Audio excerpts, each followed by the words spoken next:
ఈరోజు మొట్టమొదటిగా ఈ స్కూల్ సిబిఎస్ఈ సిలబస్లో చాలా గొప్పగా విద్యా బోధన చేస్తుంది బుచ్చిరెడ్డిపాళెంలో అని చెప్పి నేను వినడం జరిగింది. ఇందులో 10th క్లాస్ 127 మంది దాకా రాస్తే అందరూ కూడా ఆల్మోస్ట్ 98% పాస్ అయ్యారని చెప్పి కూడా చెప్పారు.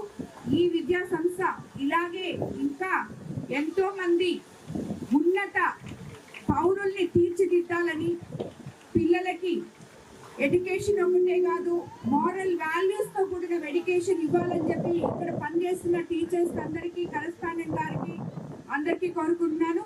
అలాగే పిల్లలు కూడా చక్కగా చదువుకొని రాబోయే రోజుల్లో మీరే మా భవిష్యత్తు కాబట్టి, మీరు దేశ భవిష్యత్తు, మా భవిష్యత్తు అంతా మీ మీద ఆధారపడి ఉంది కాబట్టి మీరందరూ ఎంతో ఉన్నత విలువలతో కూడిన విద్యను అభ్యసించి సమాజంలో ఉన్నత స్థాయిలో నిలవాలని మిమ్మల్ని అందరినీ కోరుకుంటున్నాను.